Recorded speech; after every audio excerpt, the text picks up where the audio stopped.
Snake, il faut que je te dise quelque chose sur Naomi Hunter. Quoi sur Naomi? On peut parler en sécurité? Pas d'inquiétude, le moniteur est coupé. Ok. Qu'y a-t-il? Tu sais, moi aussi j'étais au FBI. Ah bon? Je savais pas. Et alors? Le récit du Dr Hunter sur son passé, son grand-père censé être un des assistants de Hoover au FBI... Ouais. Et qui aurait travaillé en couverture pour enquêter sur la mafia à New York... Ouais, et alors? C'est du pipeau. Que dites-vous? Ça ne sonnait pas juste. Mais pourquoi mentirait-elle? Elle mentait. Elle pourrait être un espion. C'est ridicule. Enfin, même un lycéen aurait détecté ce mensonge. Edgar Hoover, le patron du FBI à cette époque-là, était un raciste endurci. Naomi nous a bien dit que son grand-père était japonais. Ouais. Eh bien, à cette époque, il n'y avait pas un seul enquêteur asiatique. De plus, les opérations de dépistage de la mafia n'ont pas commencé dans les années 50.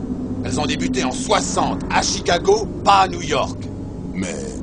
Tu devrais vérifier tout ça. Le chef et le président qui meurent mystérieusement, ce ninja, ça fait beaucoup de coïncidences. Vous pensez que Naomi aurait tout prémédité? Je ne sais pas. Ou encore, elle pourrait être de mèche avec les terroristes. Vous croyez? Si j'ai quoi que ce soit, je t'appelle. En attendant, fais attention.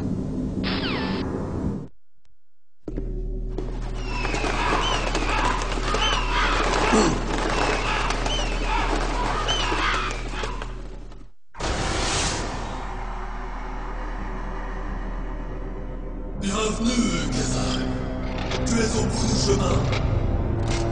N'est-ce pas, mes amis? Écoute, ils sont d'accord.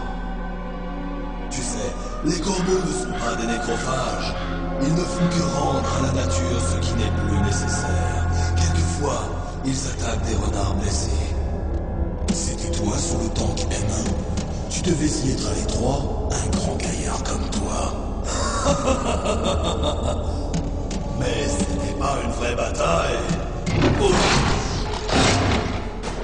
Les corbeaux et moi, nous te détections afin de déterminer qui tu étais.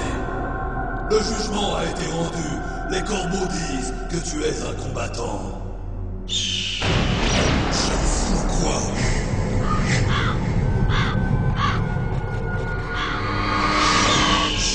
Je ne peux pas bouger. Le corbeau a marqué du siffle de la mort. Du sang de l'Est coule dans tes veines. Ah, tes ancêtres aussi ont grandi sur les plaines nues de Mongolie. Les Inuits et les Japonais sont tous cousins. Toi et moi partageons les mêmes ancêtres. Pas de corbeaux dans mon arbre généalogique. Tu ris, mais les corbeaux et les serpents ne sont que rarement amis. Quoi qu'il en soit, tu seras un adversaire à ma mesure. Toi aussi tu vis en Alaska. Tu connais les Olympiades esquimaux-indiennes? J'en ai entendu parler. Tu dois être très fort dans la discipline mangeur de muktuk. Oui, c'est vrai. Mais il y a une autre catégorie dans laquelle j'excelle. Le tirage d'oreilles esquimau. Les deux adversaires se tirent mutuellement l'oreille par grand froid. C'est un test d'endurance aussi bien spirituel que physique. Tu veux qu'on se tire l'oreille? Qu'importe le flacon, pourvu qu'on a l'ivresse. Réjouis-toi, Snake. Glorieuse sera notre bataille.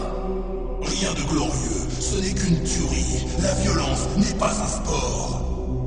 Eh bien, nous verrons si tu parles en mots d'acier.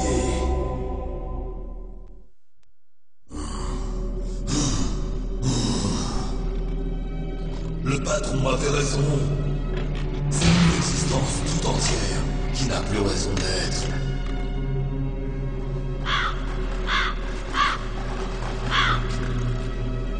Mais mon corps ne restera pas ici-bas. Mon esprit et ma chair ne feront qu'un avec le corbeau. De cette façon, je vais retourner à la terre qui m'a porté.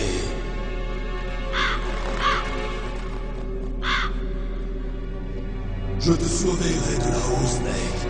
Compris?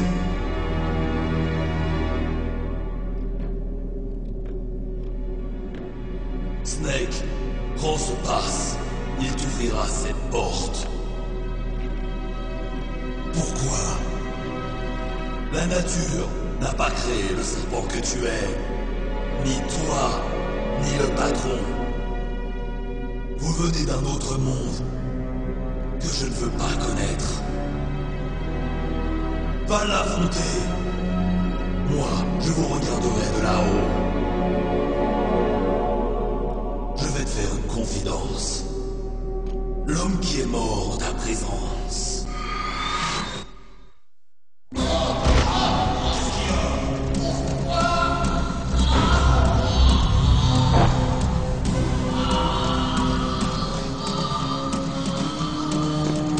Ce n'était pas le chef du Darpa. C'était Decoy Octopus, un membre de Foxhound.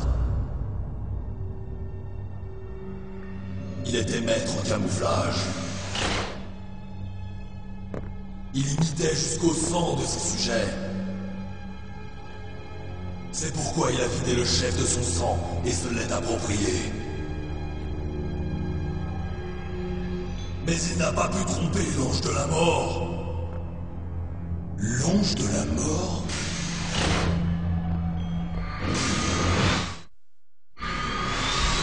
Pourquoi se donner tant de peine, se faire passer pour le chef? Ma confidence s'arrête là. Tu devras résoudre le reste de l'énigme tout seul. Snake, les tueries incessantes n'existent pas dans la nature. Elles finissent toujours par s'arrêter. Mais toi, tu es différent. Qu'essayes-tu de me dire? À chacun de tes pas, tu enjambes les cadavres de tes ennemis. Leurs âmes te hanteront pour toujours. Tu ne trouveras jamais la paix. N'oublie pas, Snake. Mon esprit va te surveiller.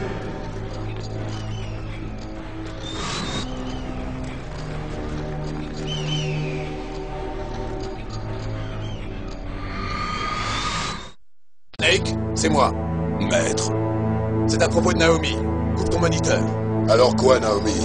Fleet. Colonel, Naomi est là? Non, elle est sortie, elle se repose un peu. Pourquoi parliez-vous de Naomi? Peut-être faut-il mettre le colonel dans la confidence. Ouais. Allez-y, maître. En résumé, le docteur Naomi Hunter n'est pas le docteur Naomi Hunter. Quoi? Je trouvais son récit à propos de son passé très bizarre. Je l'ai donc vérifié. Et? Il existe un vrai docteur Naomi Hunter. Devrais-je dire, il en existait un. Mais ce n'est pas la femme que nous connaissons. La véritable Naomi Hunter a disparu quelque part au Moyen-Orient. Notre Naomi a dû réussir à se procurer ses papiers. Mais alors, qui est-elle vraiment? Une sorte d'espionne, je suppose. Une espionne? Oui. Peut-être a-t-elle été envoyée pour saboter l'opération. Vous pensez qu'elle travaille avec les terroristes? Je ne voulais pas le croire non plus. Mais elle appartient à Foxhound. Donc tu penses qu'elle a pris part au soulèvement? Ou encore, il se peut qu'elle travaille pour un tout autre groupe. Un autre groupe? Ça ne serait pas... Il faut que vous l'arrêtiez. Quoi? Elle nous a trahis. Il faut l'arrêter et l'interroger afin de découvrir pour qui elle travaille. Si elle est l'un d'entre eux, on a un gros problème. Qu'est-ce que tu veux dire? Non, rien. Est-elle impliquée dans une opération secrète vitale ou autre? Ne serait-ce pas en rapport avec les morts mystérieuses du chef du DARPA et du président d'Armtech? Je n'en ai aucune idée. Elle doit absolument être exclue de toute participation à cette mission. Attendez une minute. Sans elle, nous ne pouvons achever cette mission. Je le savais. Tu caches quelque chose. Donnez-moi du temps, je vais la faire parler. Alors dépêchez-vous. Nous devons découvrir qui elle est et ce qu'elle fait ici. Je comprends. Snake, donne-moi du temps. J'ai plus de temps à te donner.